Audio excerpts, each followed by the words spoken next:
Pemirsa, kita lanjutkan jumpa kita dalam NTV Prime Dialogue. Saya Doni The Kaiser. Garuda Muda baru saja menelan kenyataan pahit kalah 0-3 dari Iran pada laga pertama grup C yang berlangsung di Shenzhen Stadium, Tiongkok, Kamis malam kemarin. Kini timnas Indonesia U20 harus rela berada di dasar klasemen sementara grup C dengan 0 poin dan selisih gol -3. Yang terdekat pemirsa, timnas U20 akan menghadapi Uzbekistan pada laga kedua hari Minggu 16 Februari 2025. Dan melihat permainan timnas asuhan Indra Syafri pada laga perdana grup C ini, bagaimana kita memupuk asa dan harapan bagi kemajuan timnas Garuda Muda kita di laga-laga berikutnya. Mari kita sama-sama diskusikan dengan narasumber yang sudah terhubung melalui sambungan Zoom. Yang pertama, koordinator Save Our Soccer Akmal Marhali dan juga analis sepak bola Firzi Idris. Bung Akmal, Bung Firzi, apa kabar? Baik. Salam sepak bola, kabar baik. Salam sepak bola, terima kasih. Bung Akmal, 0-3 atas Iran, kita harus mengalah sekarang di dasar klasemen sementara. Gimana komentarnya?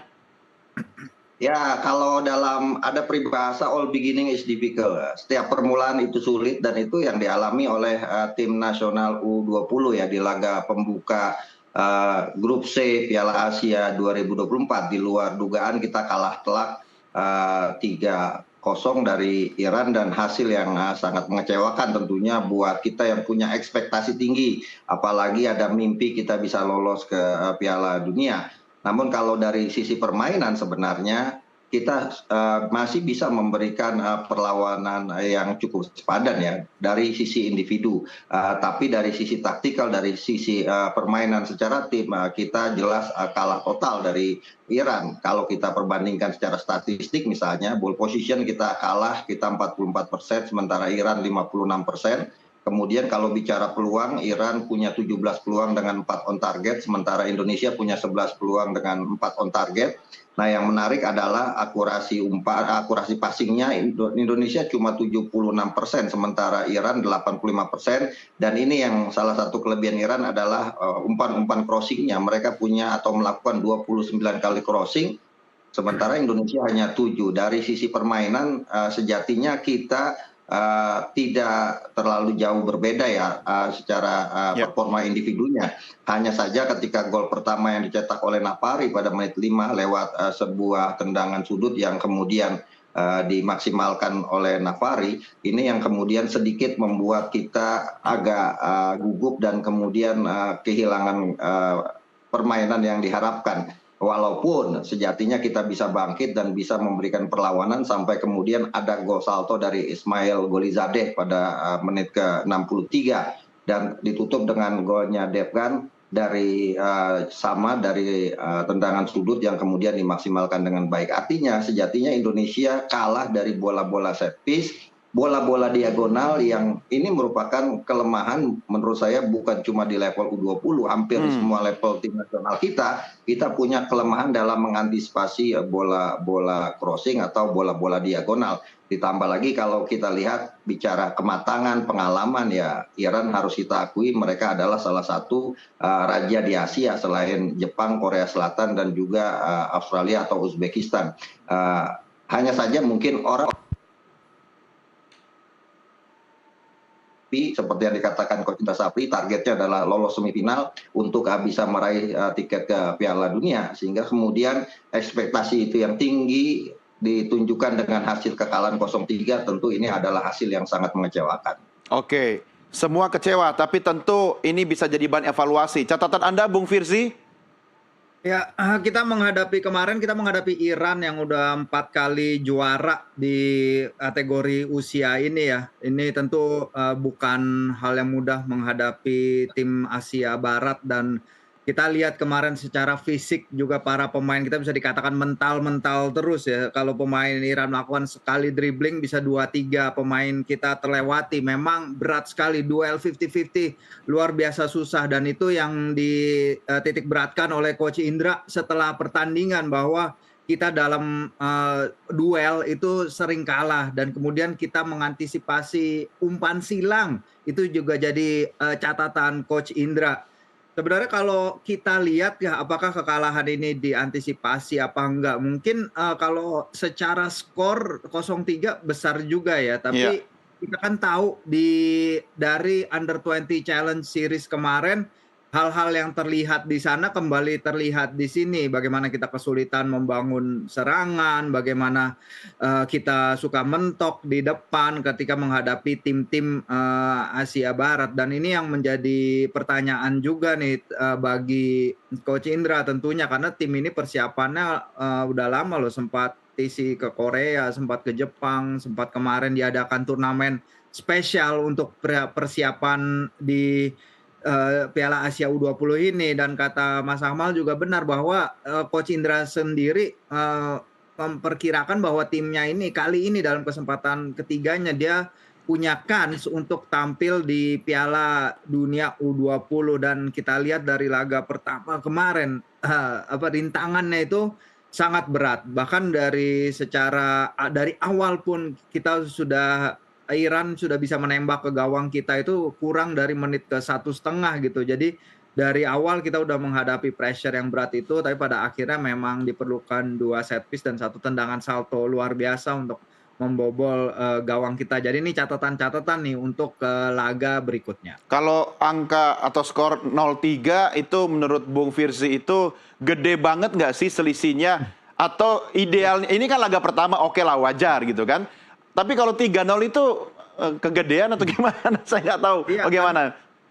karena berikutnya ini yang penting kita akan menghadapi Uzbekistan ya. Iya. Kalau misalnya di Piala Asia U20 kemarin kita bisa menahan Uzbekistan 0-0, dan ternyata kita menjadi satu-satunya tim yang berhasil menahan Uzbekistan dari tidak menang ketika mereka menjadi juara dari 2023 kemarin, itu adalah suatu hal spesial. Nah, 0-3 ya idealnya mau mulai turnamen tidak dengan kekalahan sebesar ini, karena dalam 3 pertandingan ini akan berat tentunya kalau kita ingin mengejar agresivitas gol, apalagi tim Coach Indra ini sulit ya mencetak gol, sulit membukukan gol, dan ini yang harapan kita sudah akan diperbaiki dalam waktu singkat sebelum masuk ke pertandingan kedua ini, walaupun saya tidak tahu dalam waktu singkat ini apa yang bisa dilakukan tim kepelatihan Coach Kurus dan juga Coach Bima bersama Coach Indra, apa yang bisa mereka suntikan dalam waktu singkat ini menghadapi sang juara bertahan nanti hari Minggu.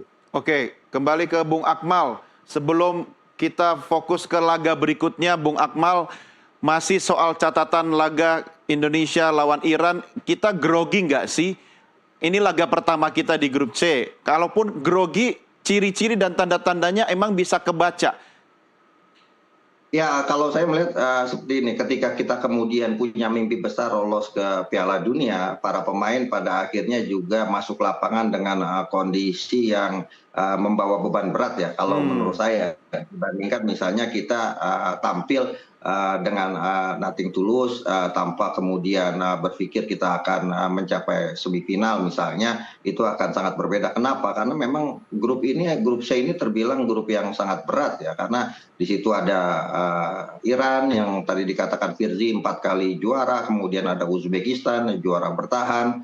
Praktis kalau kita lihat dari sisi lawan, Yaman adalah lawan yang paling seimbang dengan kita di grup C ini.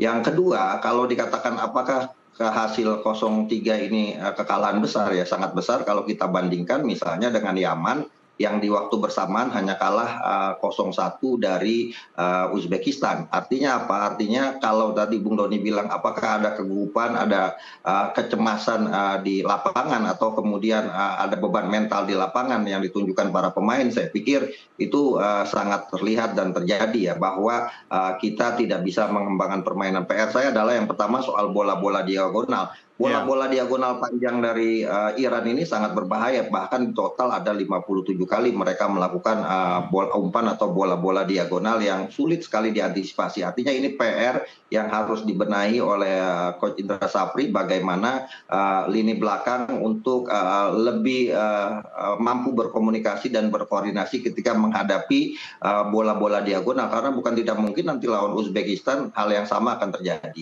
Yang kedua, saya melihat ada masalah masalah dari transisi menyerang ke bertahan yang tidak begitu efektif berjalan ya.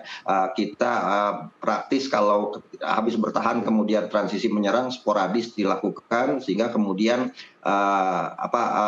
serangan yang dilakukan tidak berjalan dengan baik. Yang ketiga, antara lini tengah dengan lini depan tidak berjalan begitu efektif, termasuk adalah lini depan kita termasuk lini depan yang paling atau masih bermasalah ya.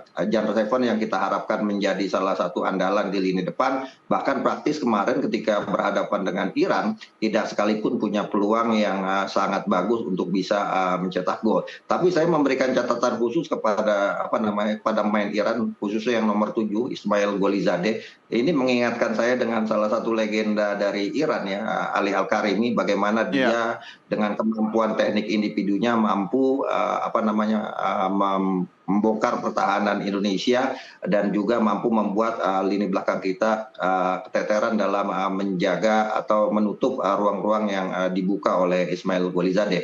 Kemudian ini kalau kita lihat Uzbekistan akan mungkin sama gaya bermainnya dengan Iran karena mereka bisa dibilang hampir negara yang sama ya, atau hanya dibatasi oleh oleh laut yang kemudian kalau gaya bermainnya daerah-daerah Persia itu hampir mirip dengan postur tubuh yang sangat tinggi, kemudian bola-bola diagonal, dan kita sudah punya pengalaman melawan Uzbekistan.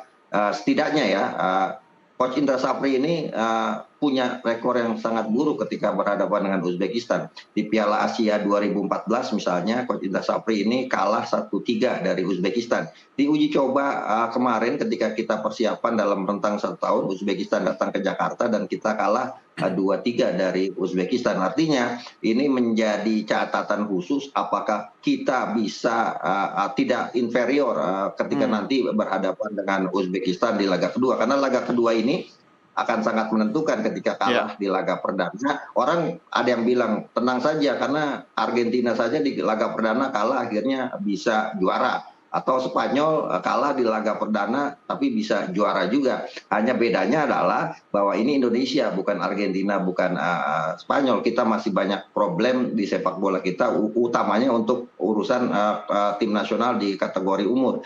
Kita masih lemah di masalah pembinaan. Saya pikir kekalahan 0-3 dari Iran ini harusnya menjadi catatan bukan cuma Coach Indra Safri ya, tapi kemudian para pembina sepak bola kita di Indonesia, bahwa kita sudah waktunya konsentrasi untuk membina pemain-pemain muda lewat sebuah filosofi yang benar, yang sistematis dari mulai usia dini tentunya, sehingga kemudian tidak sporadis seperti yang ada sekarang, sehingga banyak kemudian ketika sudah masuk usia-usia pemain profesional masih banyak hal-hal yang secara basic atau secara dasar masih harus dibenahi. Saya pikir ini beberapa catatan yang penting dari Coach Indra Safri, yang pastinya hasil yang diraih Coach Indra Safri ini karena situasi dan kondisi saat ini pasti selalu dibanding-bandingkan oleh kepada Coach Sintayong ya. Betul. Yang dimana pada Piala Asia sebelumnya misalnya Coach Sintayong mampu menang melawan Suriah, kemudian kalah dari Irak, dan mampu menahan imbang Uzbekistan 0-0. Artinya ini juga beban tentunya buat tim nasional U20 kita di bawah Coach Indra Safri. Nah, apapun hasilnya pasti akan terus dikait-kaitkan dengan Coach Sintayong. Iya, makanya Bung Akmal ingat lagunya Ojo dibanding-banding ke Coach STY ya Coach STY, Coach Indra, Coach Indra. Nanti soal Coach Indra kita bahas di segmen berikutnya ya, lebih dalam lagi. Jangan kemana-mana. Pemirsa, kami segera kembali setelah yang berikut ini.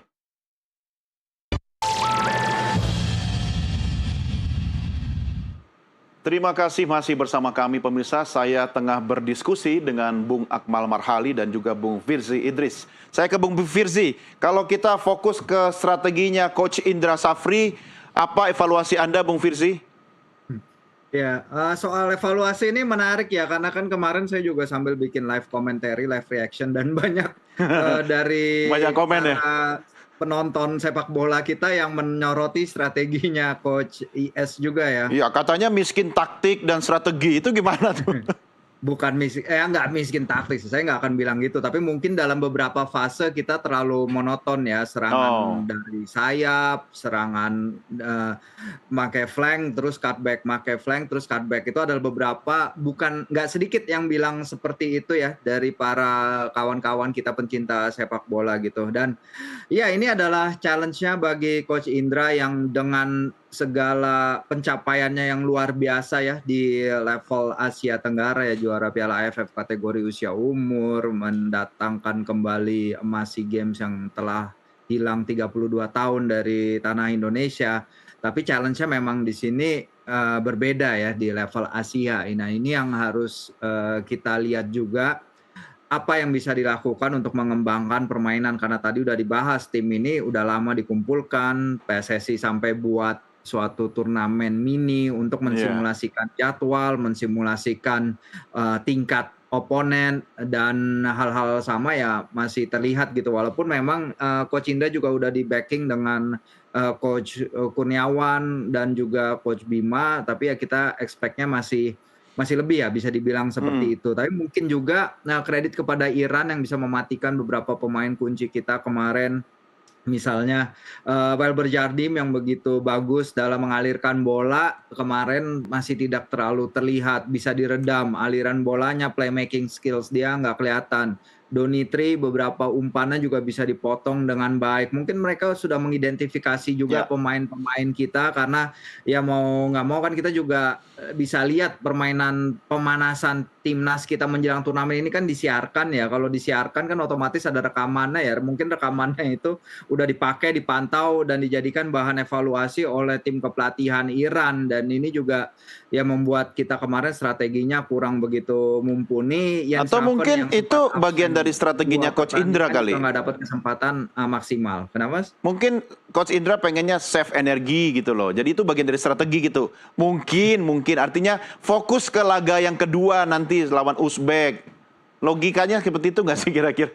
Ya, ya enggak juga sih sebenarnya. Kalau turnamen kan benar kata Mas Amal tadi, memulai turnamen seharusnya memang harus dengan baik ya. Dan dari komentar-komentar para pemain, Ragil ditanya, Donitri ditanya, mereka sudah siap 100%, nggak ada yang cedera di tim, mereka siap memberikan yang terbaik. Harapannya juga kita bisa lolos ke Piala Dunia U20 di Chile.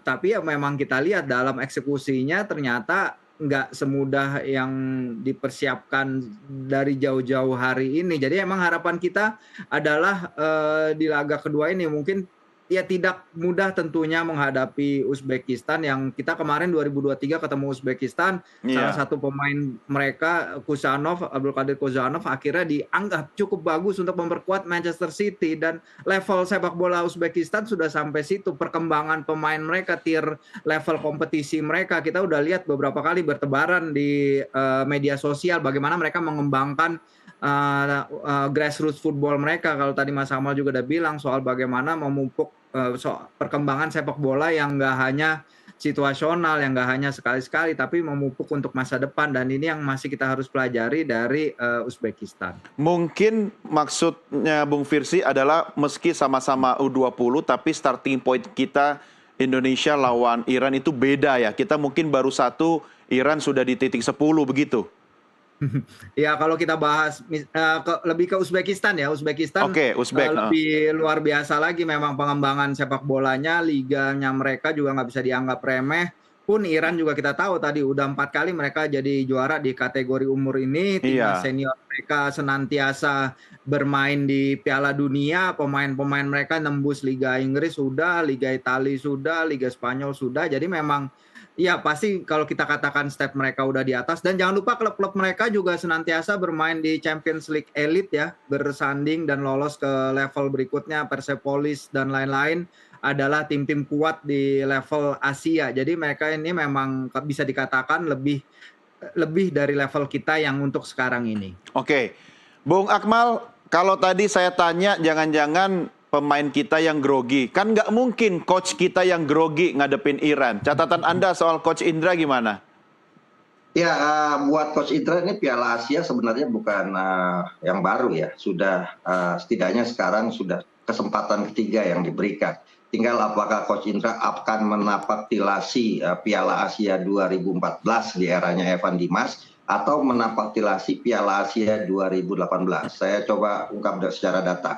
Di Piala Asia 2014, kita itu partai pertama kalah dari Uzbekistan 1-3. Kemudian di partai kedua kalah 0-1 dari Australia, dan di partai terakhir kita kalah 1-4 dari Uni Emirat Arab. Ketika itu kita menjadi juru kunci.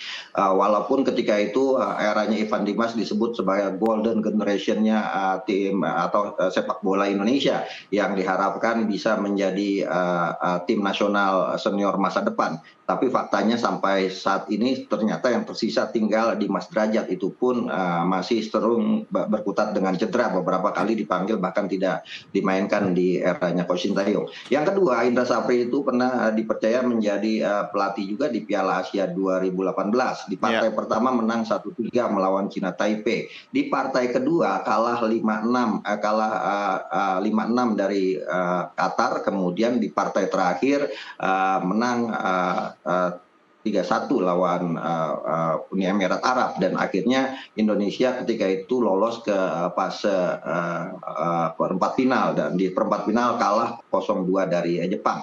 Artinya tinggal apakah yang sekarang kesempatan ketiga ini Coach Indra Safri akan menapaktilasi yang 2014 atau kemudian menapaktilasi 2018, di mana mampu membawa tim nasional Indonesia lolos sampai perempat final, ketika itu mengoleksi 6 poin dengan salah satu kekalahan dari Qatar dengan skor 5-6. Artinya sekarang kita kalah di partai perdana, masih ada 2 pertandingan lagi ketika berhadapan dengan Uzbekistan dan juga Yaman. Cuma permasalahannya lagi bahwa Uzbekistan ini harus kita berikan catatan khusus seperti tadi disampaikan oleh Firzi, bahwa mereka pembinaan usia mudanya sangat luar biasa. Bahkan tahun lalu mereka ini juara di Piala Asia, yang datang di Cina ini sebagai atau berstatus sebagai juara bertahan dengan materi pemain yang juga cukup mumpuni di semua lini. Ini juga harus menjadi catatan, dan apalagi tadi saya sampaikan bahwa Coach Indra Safri ini punya mimpi buruk setiap berhadapan dengan Uzbekistan, selalu kalah. Dan ini mungkin menurut saya PR yang harus dibenahi oleh Coach Indra Safri untuk ke depan berhadapan dengan Uzbekistan pada 16 Februari nanti. Yang pertama adalah mengembalikan mentalitas para pemain agar mereka tidak terlalu terbebani dengan kekalahan telak 0-3 dari Iran, karena 2 pertandingan masih sangat menentukan. Kalau kita bisa menang di 2 pertandingan ini, peluang kita untuk lolos perempat final sangat besar. Namun demikian, bukan cuma sekedar membenahi mental, tapi juga harus tim analisis harus lebih jeli lagi untuk punya data statistik dan analisa dari pertandingan ketika Uzbekistan mengalahkan Yaman 1-0. Dari sini mungkin akan bisa dilakukan analisa ya. Kalau analisanya bagus, maka kita akan bisa melihat sisi lemah dari Uzbekistan di pertandingan ke depan. Cuma permasalahannya adalah kita bisa melihat sisi lemah Uzbekistan. Apakah tim kita saat ini sudah sangat kuat? Nah, ini problemnya gitu kan.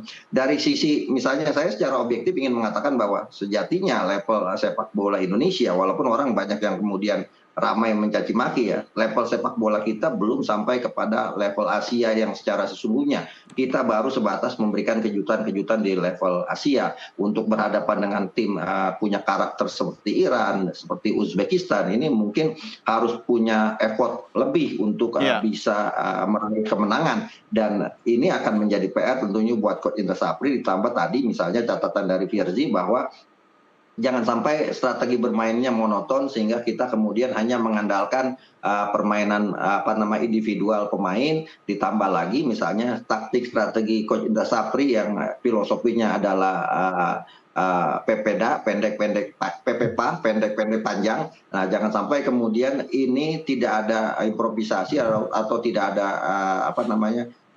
tidak ada perubahan permainan seperti ketika berhadapan dengan Iran. Kalau kita tidak mengubah gaya main seperti melawan Iran, maka agak berat untuk berhadapan dengan Uzbekistan. Oke, kita lihat grafis dulu jadwal berikutnya. Tadi sudah disampaikan Bung Akmal juga tanggal 16 ya. Ini data lengkapnya pemirsa. Laga berikutnya akan dihadapi oleh Timnas Garuda Muda kita tanggal 16 Februari hari Minggu pukul 19.30 waktu tanah air. Indonesia melawan Uzbekistan. 3 hari kemudian, Rabu 19 Februari 2025, 19.30 waktu Indonesia Barat, tim Garuda Muda akan berhadapan dengan Yaman. Dari hari ini ke 16 itu pendek 3 hari. Dari 16 ke 19 juga pendek 3 hari. Ini soal recovery nih. Bung Firzi, soal recovery, kesiapan mental, ya oke sudahlah. Ini kan sudah 3-0 sama Iran gitu kan. Nah sekarang fokus sama Uzbek. Apa yang bisa Anda sampaikan buat timnas kita?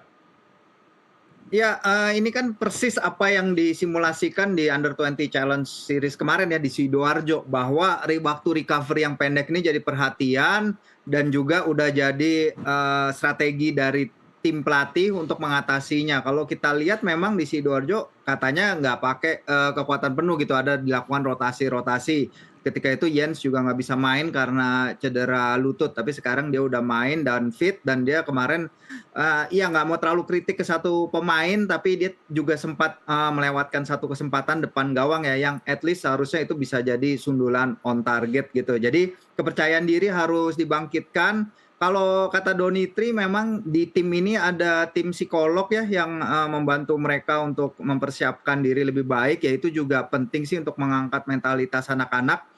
Karena kalau catatan lagi ya tadi Mas Akmal juga bilang bagaimana Coach Indra ini 2014 gagal lolos, 2018 lolos, tapi yang jadi catatan penting memang adalah 2018 kan kita bermain di Indonesia ya, bermain di GBK, jadi itu adalah big factor juga, ditonton depan 30.000 penonton, anak-anak juga pasti terpacu untuk lolos. Nah sekarang masalahnya kita kan emang kalau turnamen diadakan di luar negeri, permainan kita lihat kemarin ada supporter Indonesia yang datang tapi mungkin di bawah 30 orang gitu, nggak sebanyak kalau misalnya kita main di Qatar kemarin di Piala Asia U23.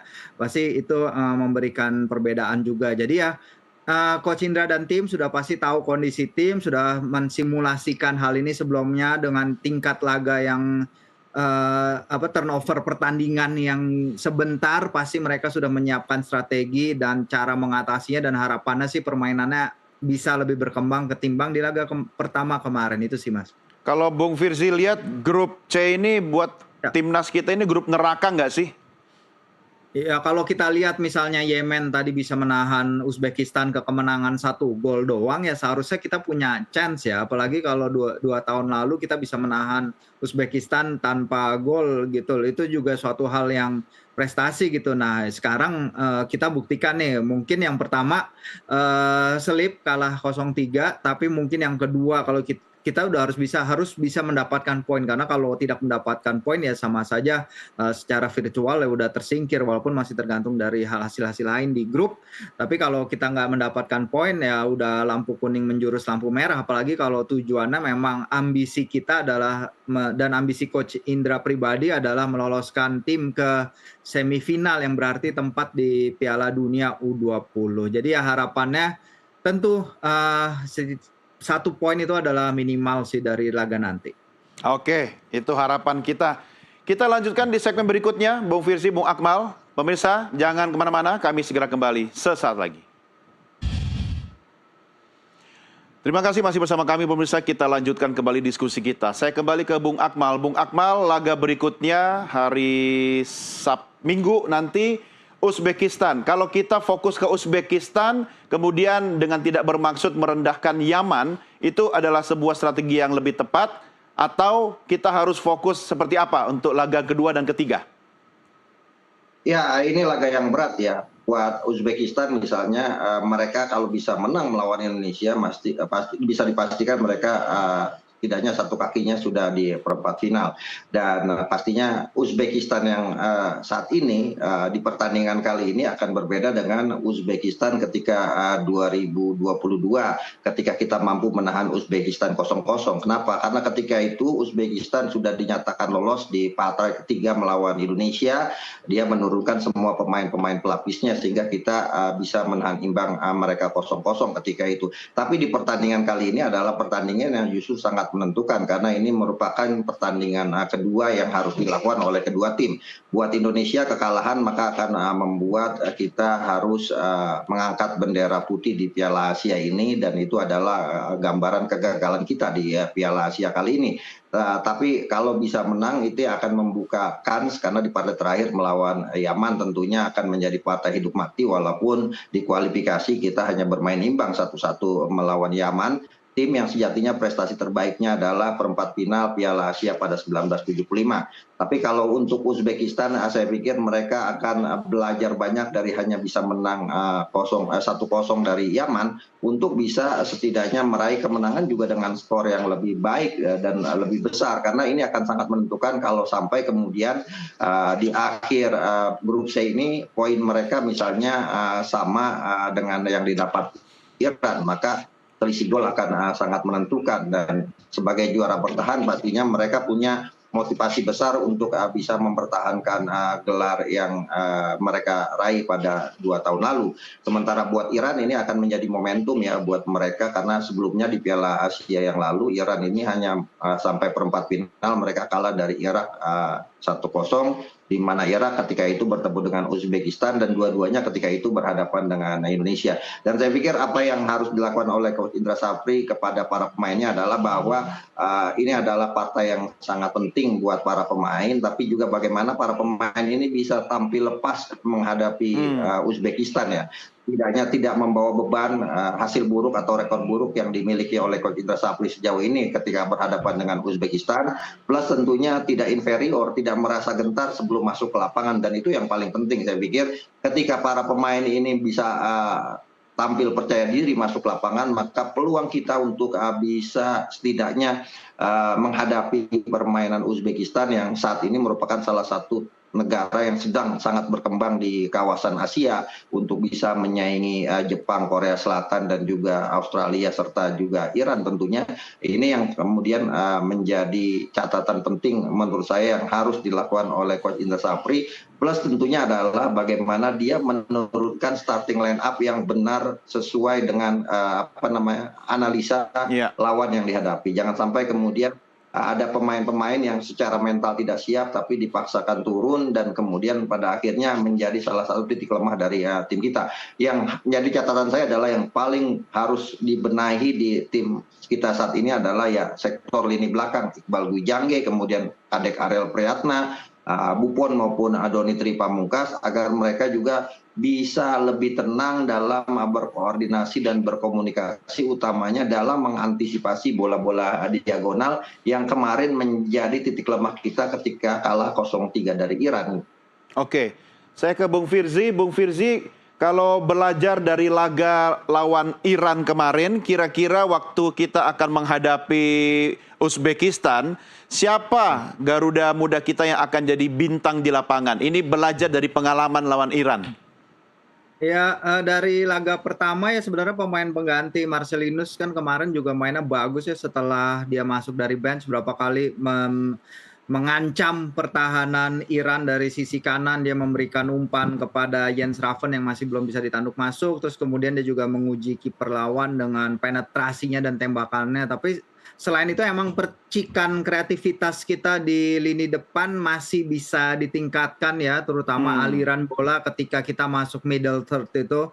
Bagaimana cara kita progresi bola dari middle third ke sepertiga serangan akhir. Kita lihat Jens kemarin harus turun beberapa kali untuk menjemput bola karena alirannya mandek di situ, dan itu yang jadi catatan, dan itu yang harus bisa kita tingkatkan. Kita tahu Doni Tri bagus-bagus delivery-nya dari sisi kiri, mungkin kita bisa maksimalkan itu juga secara lebih, karena kita tahu secara fisik ini Uzbekistan 11-12 nanti dengan Iran ya.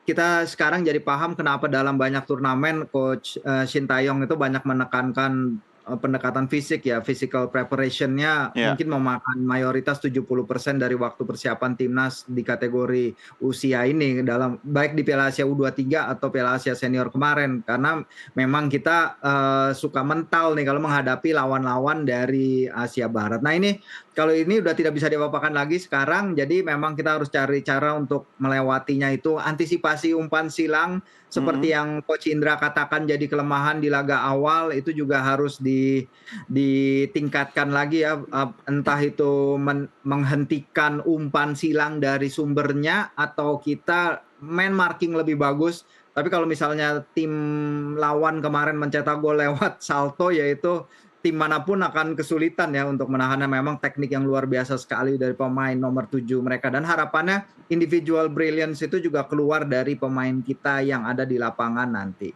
Kalau Marcelino sama Ola kenapa nggak dimasukin dari awal ya Bung Firzi ya?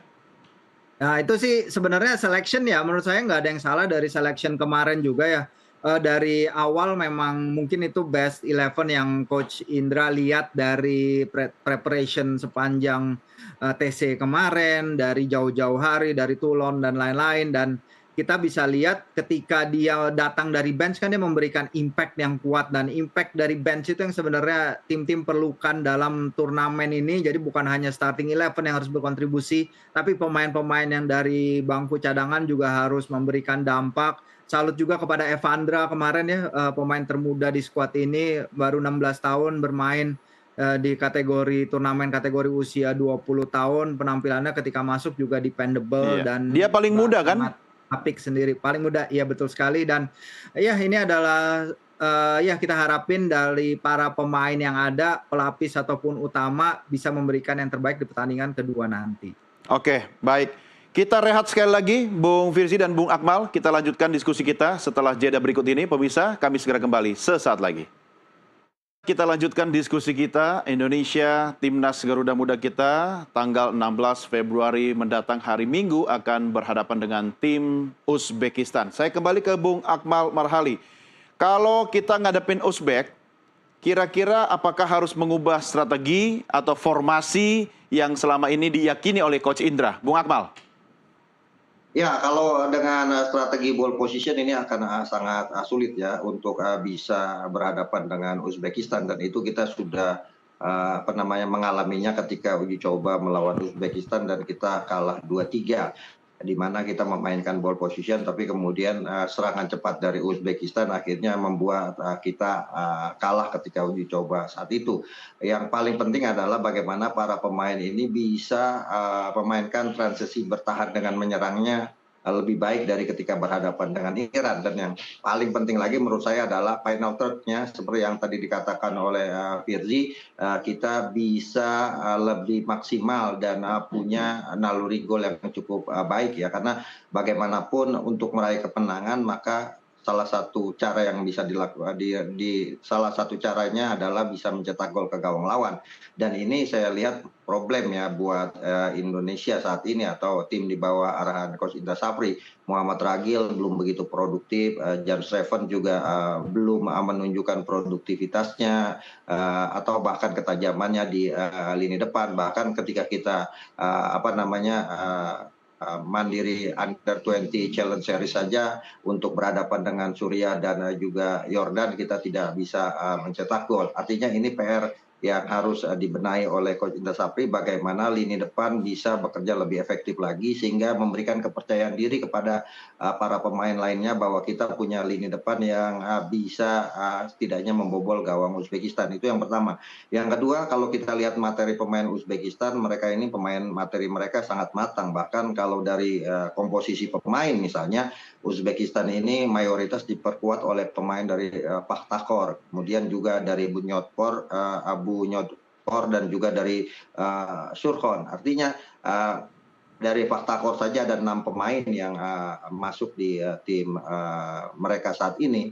dengan gambaran bahwa artinya mereka sering bermain bersama-sama di klubnya dan juga di tim nasional tidak butuh waktu tidak butuh waktu lama untuk beradaptasi. Mereka juga punya striker yang cukup bagus ya, Mirbek Sodov yang main di klub dari Serbia, Jedinsko. Kemudian ada juga yang sebenarnya main seperti Marcinus Omaora main di Spanyol bersama Leganes, yaitu gelandangnya Lazirbek Mirzaev. Dan tentunya striker mereka yang kemarin cetak gol Muhammad Urinbov ini akan menjadi ancaman tersendiri buat pertahanan dari tim kita saat ini.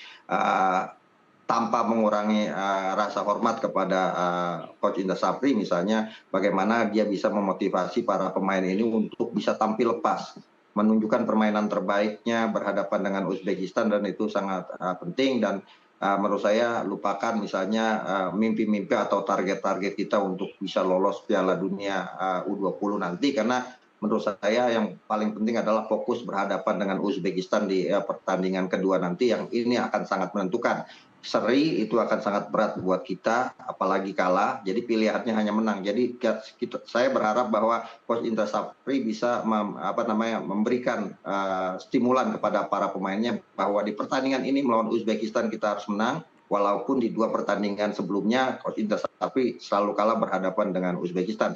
Dan yang paling penting adalah bagaimana para pemain ini bisa bisa meyakini diri mereka sendiri untuk tidak merasa takut ketika berhadapan dengan Uzbekistan. Bagaimanapun mereka ini adalah juara bertahan yang walaupun pemainnya sudah pasti berubah dari ketika mereka juara 2 tahun lalu dengan yang ada saat ini. Oke. Bung Firzi, harusnya kan kita udah ada suntikan pemain baru, Gaipen sama Marks ya. Bisa dong, harusnya bisa jadi vitamin yang mensupport timnas Garuda Muda kita untuk lawan Uzbekistan nanti. Ya itu ke depannya ya, karena kan kita tahu pendaftarannya Piala Asia U20 ini dilakukan sebelum proses naturalisasi tim dan Dion selesai, sehingga pemain yang ketika itu di trial di turnamen Toulon masih belum bisa main, dan harapannya di SEA Games nanti mereka bisa turun memperkuat karena setelah proses naturalisasi mereka selesai dengan Ole Romeni pada awal Februari kemarin. Dan ya kita lihat sebenarnya peran, kalau bicara individu kembali saya tekankan mungkin peran dari Welber Jardim ya di lini tengah, karena kita tahu dari ketika dia main di Piala Dunia U17 saja anak ini spesial banget. Teknik, skill, visi dia punya semua, dan dari seorang bek kanan dia sekarang maju menjadi playmaker.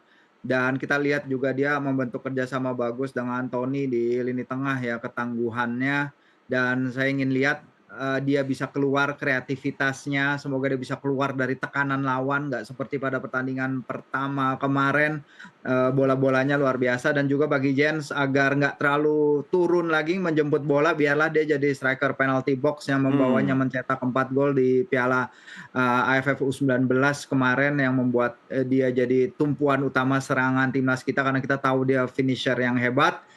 Semoga tim juga ya bisa maju, tidak terlalu bertahan terlalu dalam ya, karena kita juga hati-hati ruang antar lini itu juga jadi masalah kemarin. Dan semoga dalam waktu dekat ini Coach Indra sudah menemukan solusi yang tepat bagi problem mencetak gol timnas Indonesia seperti yang sudah dibahas tadi di Under-20 Challenge Series. Oke, kalau Bung Firzi, prediksi skor Indonesia lawan Uzbek berapa nih?